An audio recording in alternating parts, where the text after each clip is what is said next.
fucking disgrace. It doesn't mean it's fucking right.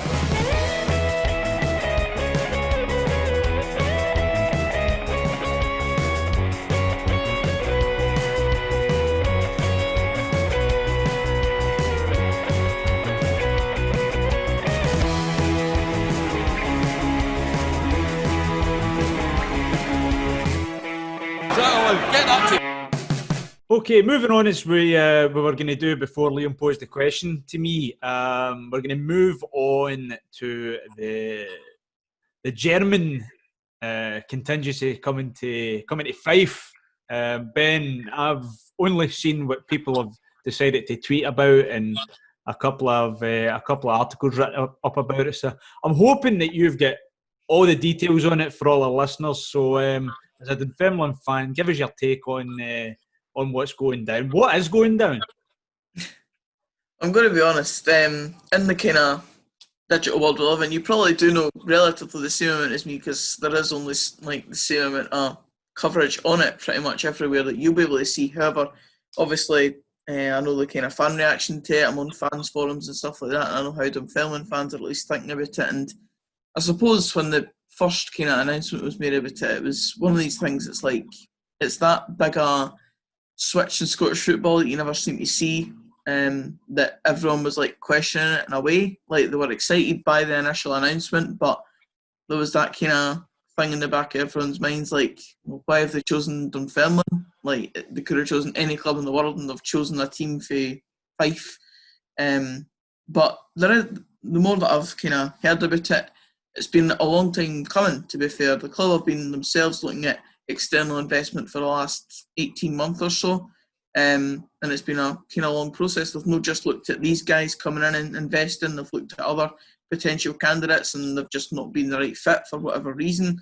And then these guys were meant to come in, the German people, they were meant to come in March officially. They were meant to, at that point, acquire 75% of the club, so they would have been the majority shareholder of Dunfermline at the time when March came. But obviously, coronavirus situation coming in completely thwarted that and put it all on hold. And now that we're getting back to a sense of we're going to get back playing games, etc., they're choosing to put in a 30% stake into the club, with the potential of further 45% by no later than 2022. So there's a good pathway there right now that they can come in and implement a good amount of ideas. They're obviously not the majority shareholders just yet. They've still got other people around them like that, but they're going to a couple of them are going to be coming on the board of directors, so they'll be able to chop and change ideas, bringing the German influence into it. And it's all kind of like exciting in a way, because Ross MacArthur, for example, has openly come out and said that they're doing this because they realise that the club's going to end up, in a way, he didn't say this in as much words, but the club's going to stagnate in the Championship, going under the regime we're currently going under.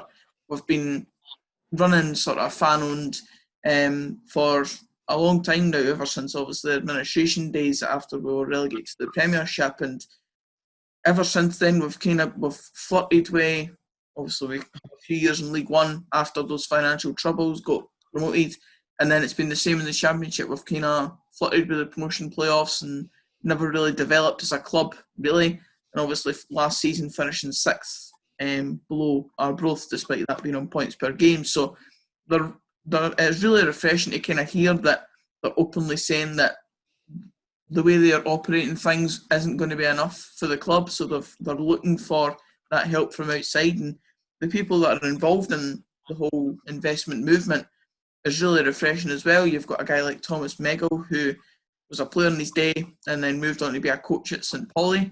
So he's got a lot of football experience. He went into a sporting director role there as well. So he's got that background where he can come in and help with the kind of transfer side of things and scouting, because we don't actually really have a scouting network at Dunfermline. So that'll be a good thing to tap into.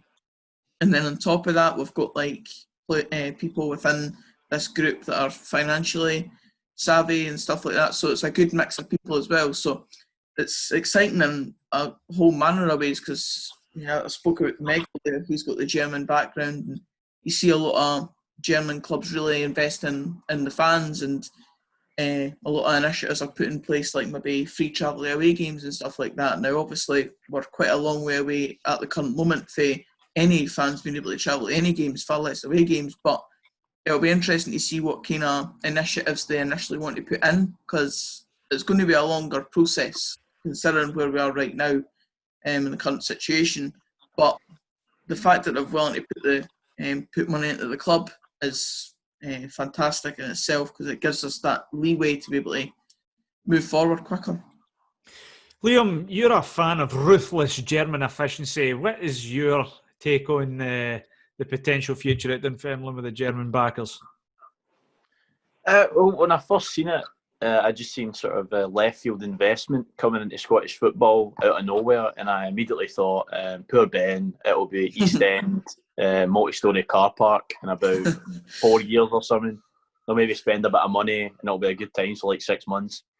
But then obviously the more you read about it, the more you're like, there seems to be already long-term planning in place, and it's not really came out of left field. Obviously, people in the positions that matter have known about this for a long time, and they've been involved in this.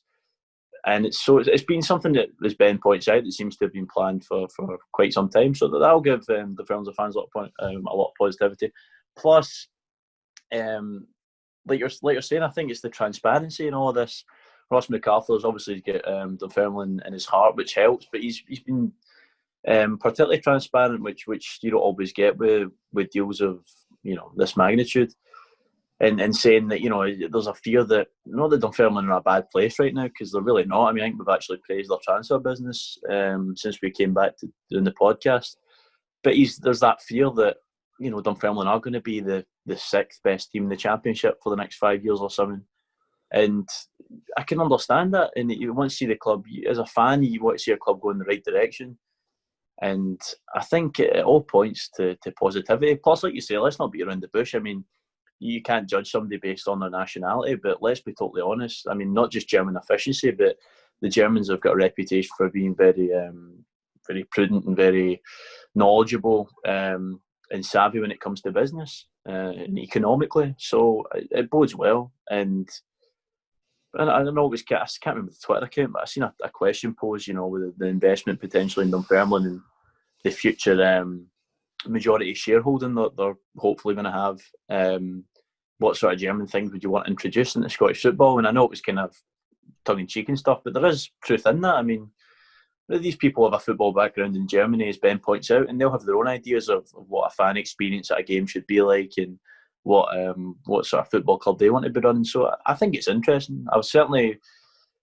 It certainly all looks. There's no reason to have any real doubts. I mean, Ben, what about the sort of fan involvement? Because obviously Dunfermline, is it the Fan Association, the Sport Association, have been pumping money at the club for years.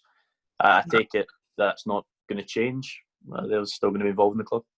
No, in the short term, I wouldn't think. I think they'll still be a massive part of it.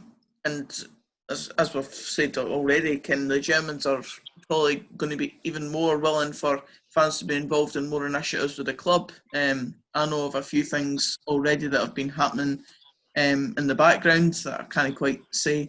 But I do know that we're moving in the right direction to still keep fans heavily involved in the club, and it's been quoted in a few of the articles as well that the German guys are like, that's one of the main reasons why they wanted to go with Dunfermline as a club, because they're a community club. They've always had the community at their heart and stuff like that, and we've got a good overall fan base that has still got a lot of potential, to be fair, because even though we've got quite a decent overall average crowd for a Championship team, it's like an almost 12,000 seater stadium there that gets filled like a third most weeks. So there's a lot of potential there. And like, for example, when we're playing really well, even in the 2017-18 season when we were going for promotion players in the Championship, but then especially in League One when we were obviously going on to win the league title, there was times where you would get like almost 6,000 fans at a game against Cowdenbeath. So like, there's a lot of potential there for us to be a relatively big club in terms of Scottish football.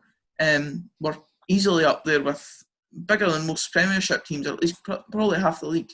So in terms of the fan side of it, I can only see it being a really good move for that. As I've said with the German side of it, and just the fact that if we can get it all moving in the right direction, I think fans will really buy into it. Well, I mean, I can understand coming from. I mean, obviously, if you are in the terraces at East End Park, you're obviously looking to return to the glory days of being in the Premier League. Obviously, as an Ayr United fan, it's not something that I've ever experienced. So we obviously our viewpoint's a little bit different. Obviously, everybody wants to be at the top table. But obviously Dunfermline will feel that they should be there, given the size of the club and everything, the size that they are.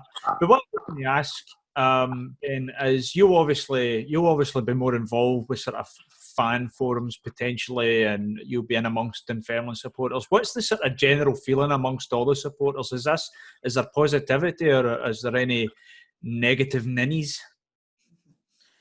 As with kind of every club, you always get like the one fan forum that you're like you kind of know is going to be full of, well, maybe not full of, that's maybe a bit much, but at least a section of it is going to have their negative Nellies in it. And that was definitely the case at the very start. And as more kind of interviews and stuff's come out, and the transparency for the chairman especially, people have warmed to the whole idea, and it helps that it's been a good kind of PR job around it. It's not just been a case of, right, we're getting invested for Germans and that's it, just waiting to hear what happens. Because if that had been the case, everyone would have been sitting guessing. It wouldn't have been a nice headspace to be in going into a season where the coronavirus pandemic's hanging over everything and we don't quite know what our future looks like. So it helps that we've come out with a Q&A in written form, a long form thing on the website, and also kind of in-depth interview with the chairman as well, where, as I mentioned, he went in-depth as to the reasons why we're going with the move and what we can look to see from it and stuff like that. So I would say overall now that the feeling is just fun. It's far more at ease with it than it was at the very start, just because of the whole transparency we've had around it. Negative ninnies. What is a negative ninny? Negative Nelly. It's Nelly. Now, you both ken it's a different world down in Ayrshire.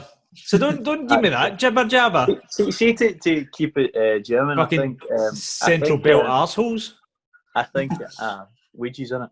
I think Ben might be experiencing a little bit of Schadenfreude, because I can see a bit of look in your face, Andy. Imagine it was Airy. You'd be buzzing. You'd be buzzing. To quote my dad, we're just waiting in the sheiks. We're just waiting in the sheiks.